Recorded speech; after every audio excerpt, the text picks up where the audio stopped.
اب سنتوں کی بات عرض کرنا ہے تھوڑی.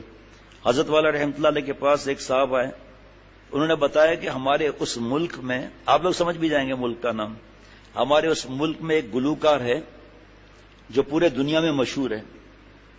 تو سال میں ایک فیسٹیول لگتا ہے, جو اس کی نقل پوری کرتا ہے تو جیوری بیٹھتی ہے, $1,00,000 کا نام ملتا ہے, $1,00,000 کا نام.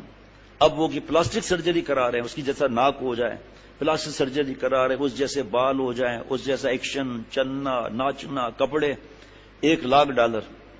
شیخ العرب والعجم پیارے شیخ نے فرمایا کہ آپ کو ایک ایسی نقل بتاؤں جس کے سامنے $1,00,000 کیا بیچتے ہیں, لاکھوں ڈالر کیا بیچتے ہیں, اس سے بڑھ کر جنت, اور جنت سے بڑھ کر خالق جنت. مانا کہ میر گلشن جنت تو دور ہے, مانا کہ میر گلشن جنت تو دور ہے, عارف دل میں خالق جنت لیے ہوئے. فرمایا کہ اس کو $1,00,000 ملے, ہارٹ فیل بھی ہو سکتا ہے نا, کیوں بھائی ہارٹ فیل بھی ہو سکتا ہے نا, اس کا آخر یہ پیسہ ڈالر ختم ہو جائے گا, اور اگر بچ بھی گیا تو وہاں پر تو وراثت کا کنسپٹ نہیں ہے, لیکن کتے بلیوں کے حوالے ہو جائے گا, ہے نا. نصیحت تو وصیت تو وہی کرتے کتے اور بلیوں کے لیے. انہوں نے بتایا کہ سامنے بنگلے میں رش لگی ہوئی تھی, ایمبولینس, پولیس سے. کہ ظاہری بات ہے ہم بھی گئے تو پتا چلا سیٹھ صاحب نے بیوی کو طلاق لے کر بچوں کو نکالا ہوا, جرمن والا, وہ عیسائی یا جو بھی ہوتے ہیں, اور کتے اور بلیوں پر خرچہ. اس کو ہارٹ فیل ہو گیا 3 دن پہلے, تو کتے بلیوں نے نوچ نوچ کے ان کے کھایا. کروڑوں کی جائیداد ان کے نام پر رکھی ہوئی تھی, کروڑوں کی. بہرحال تو حضرت نے فرمایا کہ $1,00,000 سے اس کا موت بھی آ سکتی ہے, ختم بھی ہو سکتا ہے, لیکن میں جس کی نقل کی بات کر رہا ہوں یہ تو جو انعام ہے وہ تو ہمیشہ ہمیشہ کا ہے, جنت, خالق جنت کا. فرمایا وہ ہے آپ صلی اللہ علیہ وسلم نقل.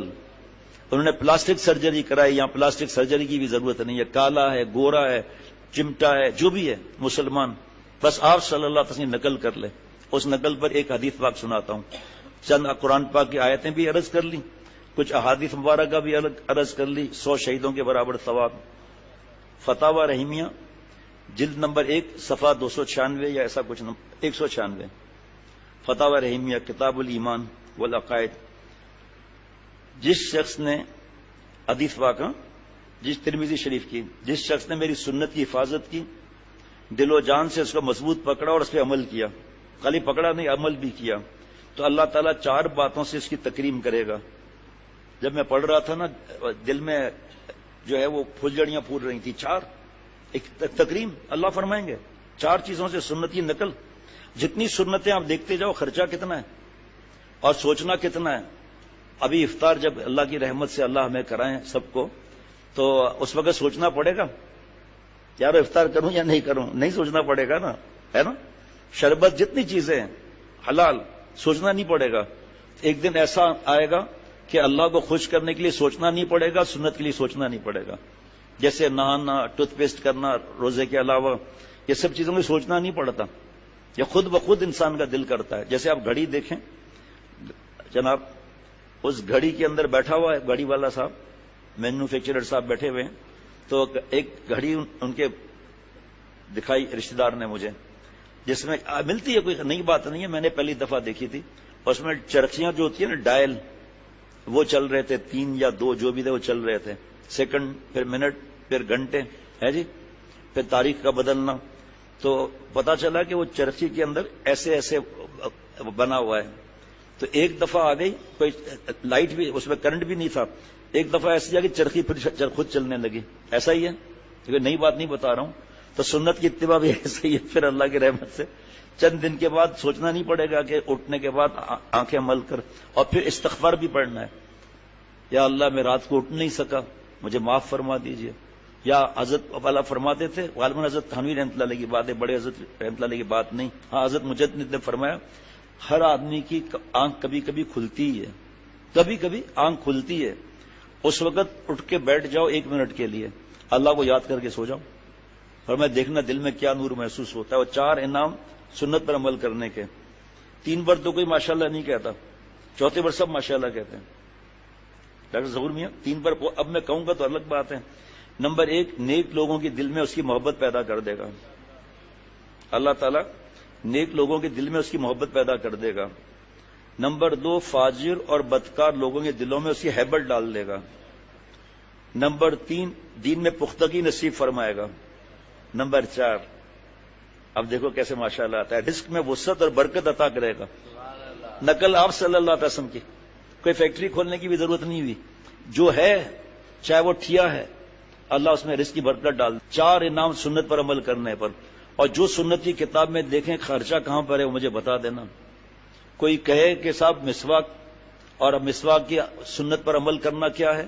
مسواک کے ساتھ جو نماز پڑھی 70 گنا زیادہ ثواب ہے غیر مسواک والی نماز پر. جناب کلمہ شہادت دلائے گی مسواک موت کے وقت، اور حدیث پاک ہے منہ کی پاکی ہے رب کی رضا ہے. کیا بات ہے بھائی، رب کی رضا ہے. اب کوئی کہے شیخ تم نے تو کہا تھا کہ کوئی خرچہ نہیں ہوتا، مسواک تو آج کل 20 روپے 15 روپے کی ہو گئی ہے. نہیں، نیم کی ٹہنی توڑے بنا کر مسواک استعمال کر لیں. اور بتاؤ کتنا خرچہ ہوا جی، جبکہ انعام کیا مل رہا ہے. آپ سوچو، منہ کی پاکی رب کی رضا ہے، 70 گنا زیادہ. آج سے ہی عمل شروع ہو جائے، کیا دیر لگے گی. ہماری بہو بیٹیوں کو بھی سکھائیں. اگر آج امت سنت کے راستے پر آ جائے تو اس کی دوری حضوری سے تبدیل ہو جائے اور تمام مسائل حل ہو جائیں. شیخ العرب والعجم عارف باللہ حضرت مولانا شاکی محمد اختر صاحب رحمۃ اللہ علیہ کے اشعار ہیں، یہ فتاوی رحمیہ میں لکھے ہوئے ہیں. جناب مومن جو فدا نقش کفے پائے نبی صلی اللہ علیہ وسلم ہو، مومن جو فدا نقش کفے پائے آپ صلی اللہ علیہ وسلم قدم مبارک پر چلنا. ایک بھنگی کھڑا ہے کلفٹن کے ساحل پر، اس کی کوئی قدم پر قدم رکھے کہاں پہنچے گا یاروں؟ بھنگی پاڑے. اور آپ صلی اللہ علیہ وسلم کے مبارک قدم پر قدم رکھتے ہوئے کون کہاں پہنچے گا؟ جنت میں پہنچے گا. خالق جنت خوش ہوگا دیکھ کر آسمان سے کہ دیکھو میرے محبوب صلی اللہ علیہ وسلم نقل کر رہا ہے. ہمارے بچے کی کوئی شکل ملی ہوئی بچہ ہو تو ہم کیسے اس پر فدا ہوتے ہیں، کیسے اس کو بار بار دیکھتے ہیں. آپ صلی اللہ علیہ وسلم کی جو شکل بنائیں گے ان کے حساب سے چلیں گے، اس حساب سے بات کریں گے، زبان کے 20 گناہ سے بچیں گے، اللہ کا پیار نہیں آئے گا. اللہ نے کل بھی سنایا نا قرآن پاک سے، محبوب صلی اللہ علیہ وسلم کی نقل کرنی ہے. ایسے ایسے بال دیکھے میں بتاؤں گا تو پھر یہ رہ جائے گا. اگر میں بتاؤں گا تو کسی کے عیب دیکھنا گناہ ہے. نہ سامنے بیٹھے ہوئے اور میں دیکھتا رہتا ہوں کہ تصویر نہ کھینچ لے، اور اس کو دیر کتنی لگے گی؟